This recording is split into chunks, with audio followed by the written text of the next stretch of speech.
Selamat malam Bapak Ibu rekan semua, senang sekali bisa bertemu sekarang.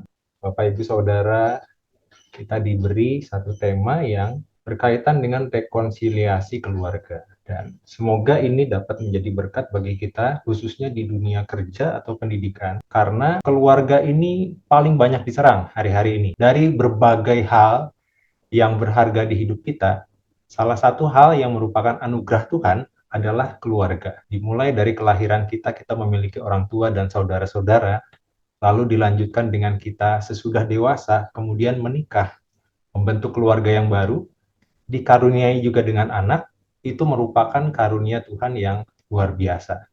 Dan seringkali kita tidak merasakan betapa berharganya keluarga sampai satu saat kita kehilangan keluarga itu. Jadi malam hari ini adalah waktu yang penting untuk kita introspeksi diri, kita kembali mengatur prioritas mana yang terbaik di dalam kehidupan keluarga kita, dimulai dengan tema ini.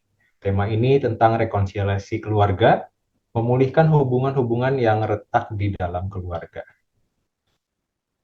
Nah, sahabat, Bapak, Ibu, Saudara, rekan semua, di dalam kehidupan kita, segala sesuatu, boleh dikatakan hampir segala sesuatu itu dinilai dengan uang. Karena kita tidak bisa membeli makanan hanya dengan doa. Kita pergi ke McD, lalu kita mau berkata kepada kasirnya, saya mau beli makanan. Dengan doa 10 menit, tidak bisa. Kita mau beli rumah, kita mau beli mobil, kendaraan, kita mau bayar uang sekolah anak kita, selalu berhubungan dengan namanya uang. Dan uang merupakan alat penukar, merupakan alat untuk mencapai tujuan kita. Sebetulnya, yang hendak dicapai di dalam kehidupan kita adalah suatu keluarga yang baik, memiliki tempat tinggal, memiliki pendidikan yang baik, memiliki makanan yang cukup, memiliki pakaian yang bisa dipakai. Namun seringkali dengan perlunya uang untuk mencapai tujuan-tujuan itu, fokusnya mulai berubah. Jadi uang yang sebelumnya menjadi alat, akhirnya menjadi tujuan. Kita bekerja, bekerja, bekerja, membuka bisnis, membuka bisnis, membuka bisnis untuk menghasilkan uang. Dan kemudian keluarga menjadi yang nomor 2, nomor 3, atau nomor yang sekian. Prioritas hubungan manusia tidak menjadi yang utama lagi. Tapi di mata banyak orang, sejak bangun pagi sampai sore hari, fokusnya adalah di kantor, di pabrik, di sekolah, waktu mengajar, waktu memimpin perusahaan, atau menjalankan suatu usaha, toko, franchise, dan lain-lain. Jadi, tanpa disadari, waktu kita bekerja, kita tidak lagi menjadikan bekerja itu alat, tetapi menjadi tujuan kita setiap hari. Begitu banyak waktu yang kita curahkan untuk bekerja, mulai dari jam 8 pagi mungkin, atau sebelumnya bahkan, karena ada perjalanan yang dilakukan menuju tempat pekerjaan tersebut sampai sore hari. Katakanlah 8 jam atau bahkan 10 sampai 12 jam satu hari untuk bekerja. Dan dari rekan-rekan yang kita temui di dalam kehidupan ini, ada orang-orang yang merasakan pergumulan di dalam kehidupannya, khususnya hubungan keluarga, karena pekerjaan mereka itu tidak bisa maju lagi atau bahkan rusak dan hancur akibat hubungan keluarga yang tidak harmonis. Keluarga yang pecah itu membuat pekerjaan dilakukan dengan tidak konsentrasi, kemudian akhirnya membuat pekerjaan itu menurun dan menurun produktivitasnya. Nah, sahabat sekalian, konflik itu seringkali memberikan dampak terhadap performa kita. Karena itu penting bagi kita untuk mengembalikan dan selalu menjaga keharmonisan keluarga kita. Tadi kita sempat dengar satu tanggapan dari seorang peserta, saya tidak begitu ingat siapa yang mengatakan, tetapi seringkali kita itu menilai hubungan-hubungan itu berdasarkan pekerjaan kita. atau dunia pekerjaan itu menjadi pelarian. Lebih tepatnya itu tadi ya. Dunia pekerjaan itu menjadi pelarian. Zaman sekarang agak berbeda dengan zaman yang lalu. Yang lalu banyak pria yang bekerja di kantor, tapi zaman sekarang sepertinya dengan adanya emansipasi, wanita pun banyak bekerja di kantor, dan baik pria maupun wanita kadang-kadang merasakan atau menganggap pekerjaan itu sebagai pelarian. Saya bekerja, tidak usah mengurus anak yang menangis di rumah. Anak dititipkan pada orang tua atau mertua, atau bahkan lebih celakanya lagi pada pembantu atau ke penitipan anak. Sementara bapak ibunya bekerja di kantor. Daripada ribut dengan istri di rumah, mungkin seorang pria ada yang merasakan senang bekerja, bukan karena gajinya besar, tapi karena tidak perlu ada konflik yang dihadapi. Jadi tepat juga itu. Dunia pekerjaan kadang-kadang dijadikan pelarian. Nah, Bapak Ibu Saudara, konsep bisnis itu dapat menyusup di dalam hubungan keluarga. Kalau kita bertamu atau datang ke satu pesta pernikahan, ada banyak orang di sana. Dan dari antara orang-orang tersebut, kadang-kadang, jujur, kita memilih-milih dengan siapa kita akan pertama bersalaman. Betul atau betul, saudara? Kadang-kadang orang lain pun, kita melihat mereka akan bersalaman dengan orang yang lebih dihormati biasanya secara kondisi keuangan atau kekayaan atau kedudukan mereka. Dilihat dari dandanannya, penampilannya, dilihat dari di mana rumahnya, kendaraannya apa. Dan akhirnya, kalau tidak ada yang seperti itu, orang-orang yang besar terpandang, barulah kita bersalaman dengan orang-orang yang dinilai biasa. Nah, di dalam hubungan pertemanan pun, terkadang itu sudah disusupi dengan konsep bisnis atau uang. Dan sahabat, bisnis atau kerja itu sebetulnya adalah bola karet yang dapat memantul dengan fleksibel. Uang bisa dicari. Bisnis yang bangkrut bisa dibangun lagi dari nol. Pekerjaan yang hilang itu dapat dicari lagi di tempat kerja yang lain.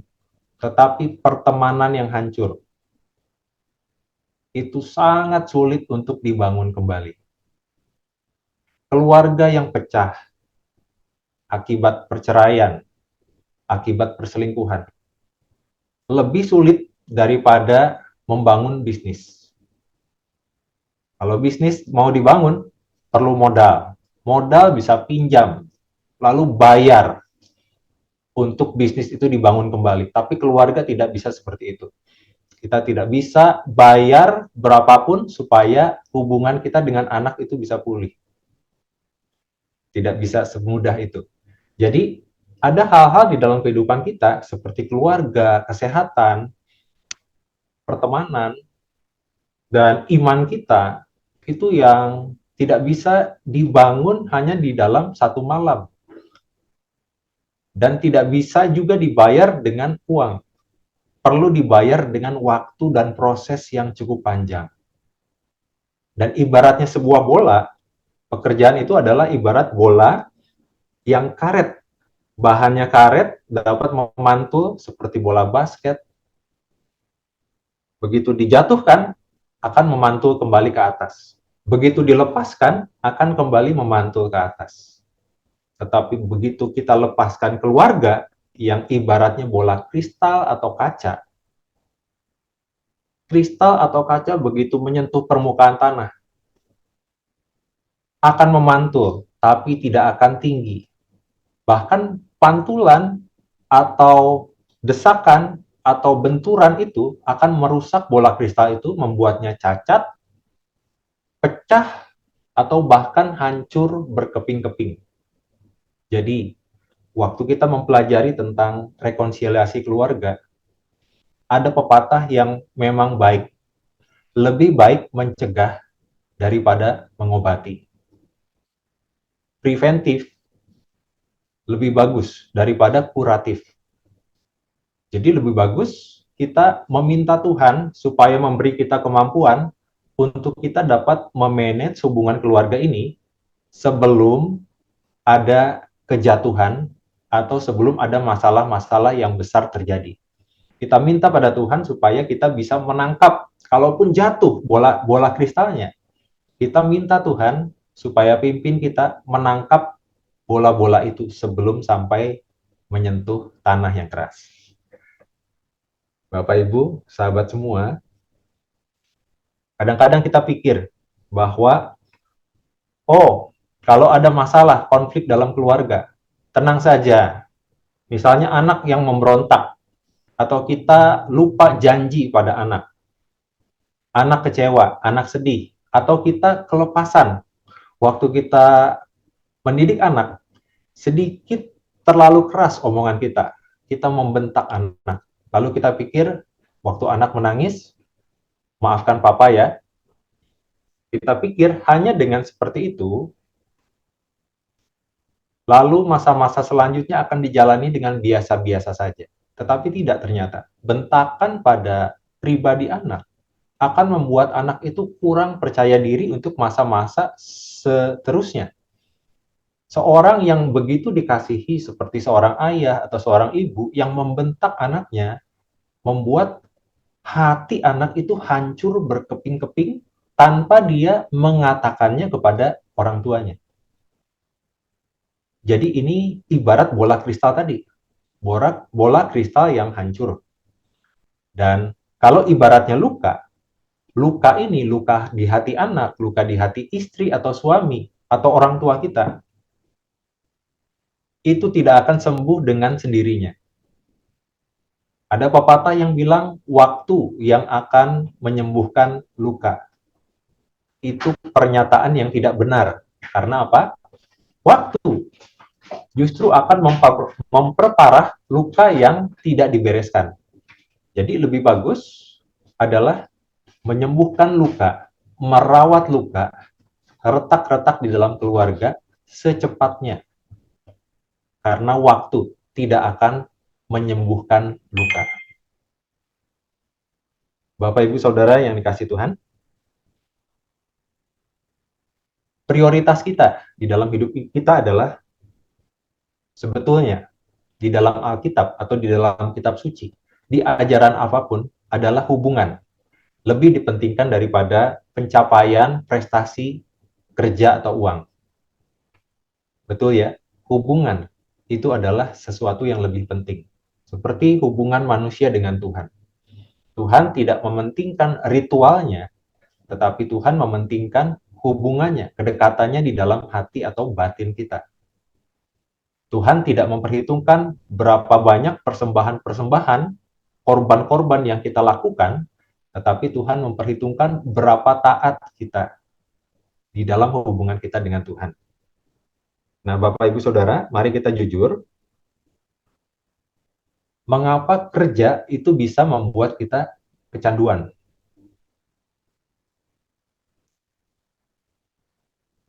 Mengapa kerja bisa membuat kita kecanduan? Kalau waktu kecil atau masa remaja, kita biasa bermain game.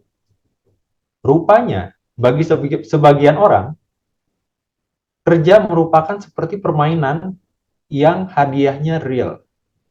Di sana ada kehormatan, di sana ada uang, di sana ada relasi bisnis, di sana ada produk-produk yang bisa kita peroleh, di sana ada piala-piala yang bisa kita dapat, pencapaian-pencapaian, ada nama baik, nama besar yang kita peroleh, yang tidak didapat di rumah mungkin.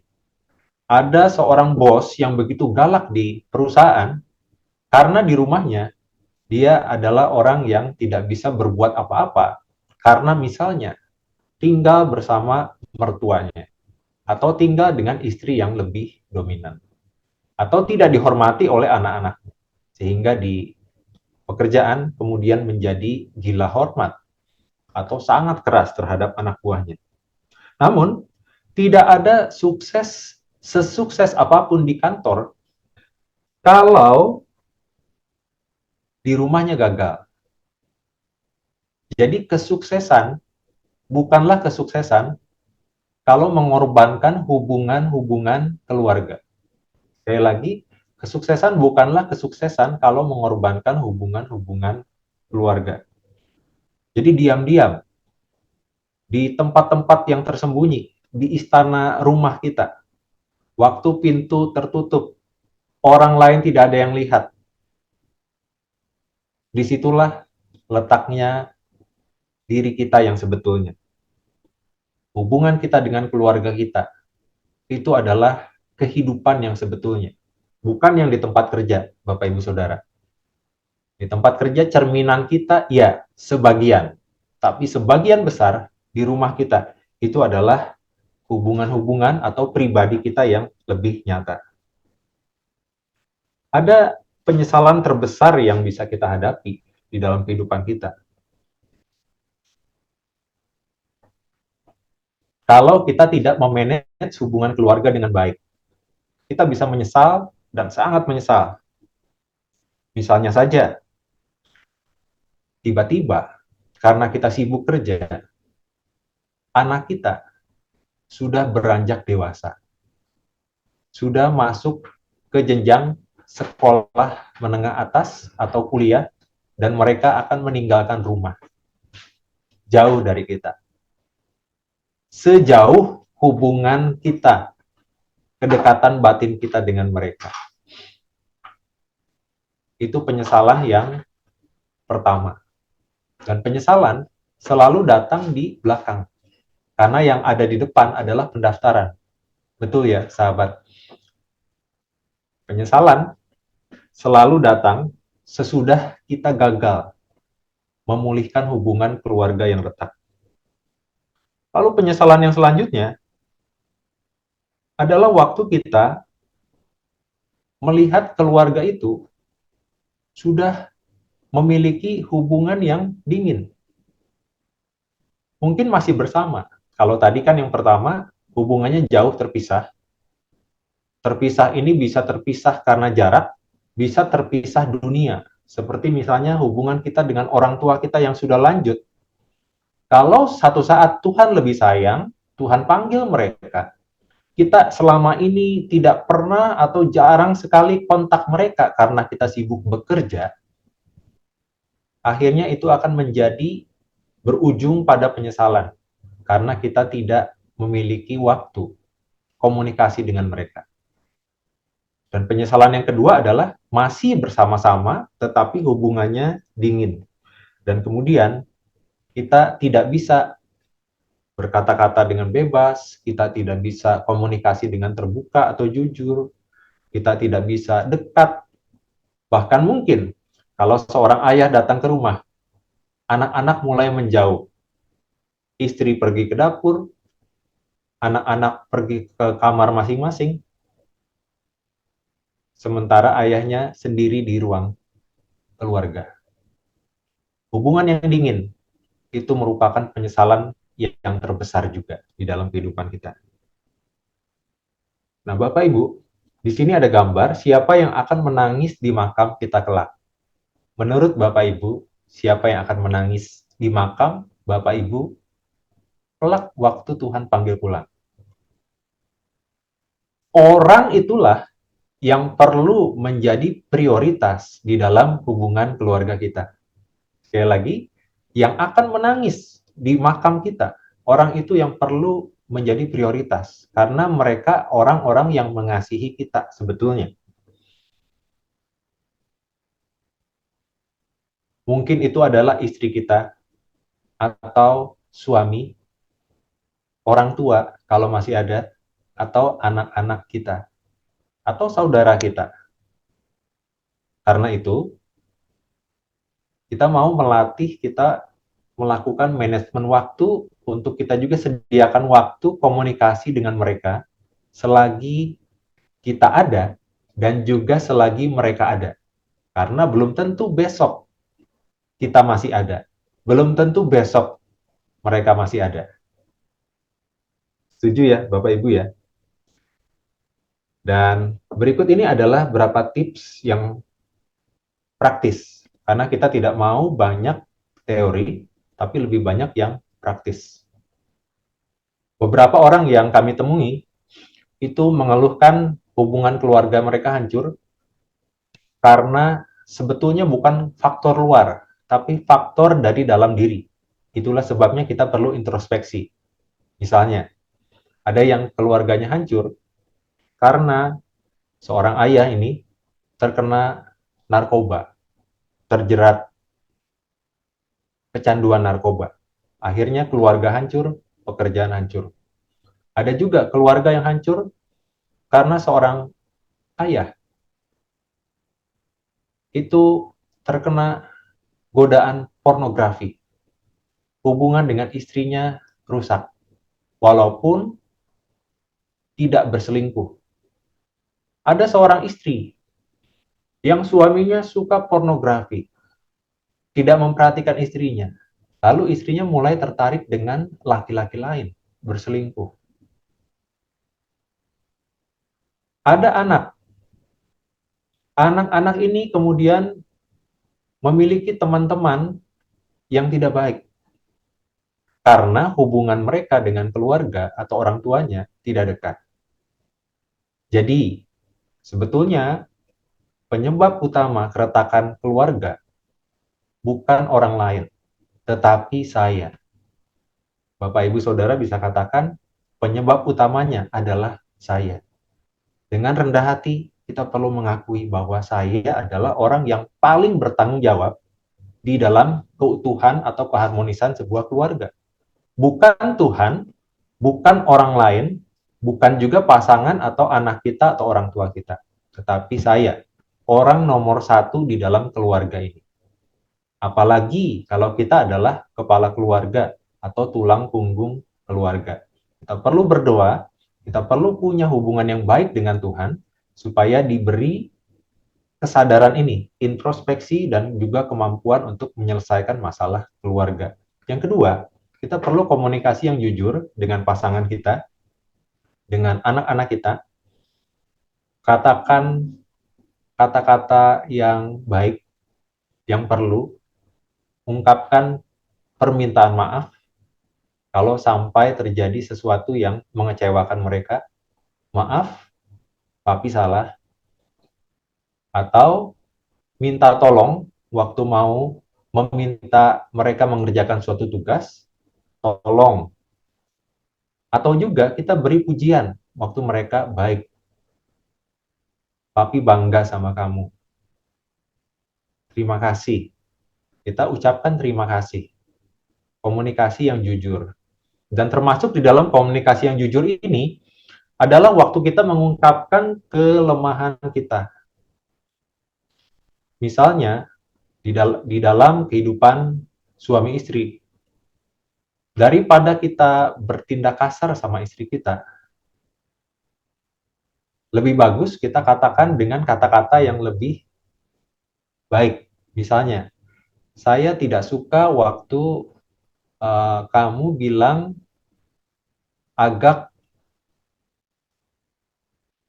memerintah di depan anak-anak kepada saya. Misalnya seperti itu. Daripada kita teriak, diam. Seperti itu misalnya. Jadi komunikasi yang jujur. Dan kemudian yang ketiga, ada saatnya kita tidak bisa mengungkapkan sesuatu langsung secara jujur atau terbuka. Misalnya ada seorang suami yang berselingkuh misalnya. Tidak baik atau kurang bijak kalau dengan tekad bertobat tapi jujur yang kebablasan kepada istri. Istri yang tidak tahu apa-apa, lalu suaminya datang dan berkata kepada istrinya, "Mam, saya mengaku salah. Saya punya selingkuhan." Wah, itu tidak baik, Bapak Ibu Saudara. Jujurnya baik, tapi caranya kurang bijak, tidak baik. Perlu minta bantuan. Ada hal-hal yang perlu dibantu oleh seorang profesional atau seorang rohaniwan atau seorang konselor.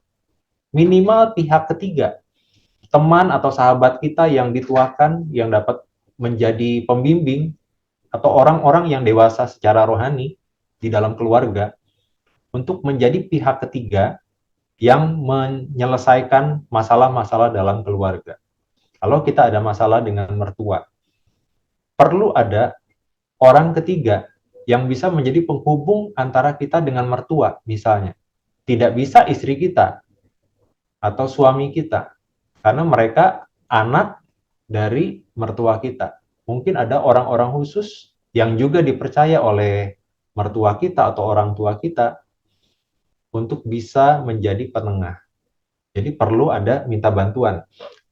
Yang keempat, perlu investasi.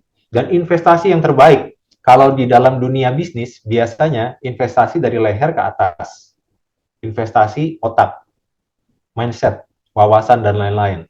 Tetapi di dalam keluarga atau hubungan-hubungan yang penting, di dalam kesehatan, dalam pertemanan, waktu bersama itu adalah investasi yang terbaik, yang terbesar. Ambil waktu bersama, walaupun mungkin tidak direncanakan, bermain bersama anak. Usahakan. Walaupun kita sibuk, kita mau bermain bersama anak, ada bersama anak. Hari ini saya memiliki jadwal yang cukup padat, tetapi saya berusaha menyempatkan bisa bersama dengan anak, antar mereka untuk ke tempat les, menemani. Waktu anak saya yang kedua tanya, "Papi bisa ikut nggak antar les?" Saya bilang, "Kamu mau papi ikut?" Dia bilang, "Iya mau." Saya pikir, waktu antar mereka, sebetulnya saya bisa kehilangan waktu untuk mempersiapkan atau mengerjakan hal-hal yang lain untuk pekerjaan atau bisnis. Tetapi demi keluarga, saya lakukan tadi. Saya jalan-jalan bareng mereka, bareng istri, ke tempat lesnya, dan kemudian makan bersama, jajan bersama, dan waktu-waktu itu, waktu-waktu yang tidak bisa dinilai dengan uang, tidak bisa kembali. Yang terakhir, kesungguhan hati itu akan memulihkan hubungan-hubungan yang retak. Orang akan melihat kesungguhan hati Bapak Ibu Saudara yang ingin truly mau memulihkan hubungan-hubungan yang retak tersebut.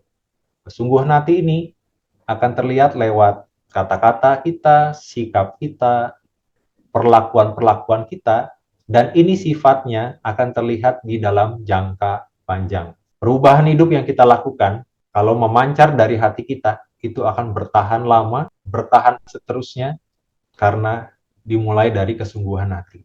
Mulailah dengan sungguh-sungguh hati mencari Tuhan, hubungan pribadi dengan Tuhan. Mungkin orang tua dengan anak itu seperti tarik tambang ya. Ada saatnya kita tarik, ada saatnya kita ulur. Tapi tetap kita yang pegang pimpinan, seperti kata Pak Hari tadi ya. Tetap kita yang pegang pimpinan, set the rules, and we reap what we sow. Jadi kita akan menuai apa yang kita tabur. Sejak kecil kita sudah disiplin mereka, sesudah dewasa mereka akan mengikuti bentukan itu. Jadi kalau ada orang-orang yang anaknya sudah dewasa lalu membantah atau membangkang, mungkin taburannya agak kurang baik waktu kecil, kurang disiplin yang baik. Dan itu adalah satu hal yang penting yang kita tadi sudah sampaikan di awal ya. Lebih baik mencegah daripada mengobati. Lebih bagus membangun hubungan yang harmonis dari awal daripada kita memperbaiki retak-retaknya. Hubungan-hubungan yang kita bangun di dunia ini kelak memang akan berakhir. Tapi biarlah di dalam kehidupan yang singkat ini, kita memprioritaskan sesuatu yang akan membawa kita bersukacita. Saat kita bersama dengan mereka yang kita kasihi, orang tua, pasangan, anak-anak, teman-teman, biarlah itu menjadi sukacita kita yang tidak bisa dinilai dengan uang. Tidak segalanya bisa diukur dengan uang, tapi nikmatilah itu sebagai berkat Tuhan di dalam kehidupan kita yang singkat ini. Oke, baik Bapak Ibu, terima kasih banyak buat malam hari ini untuk partisipasinya. Selamat malam dan salam sejahtera untuk kita semua.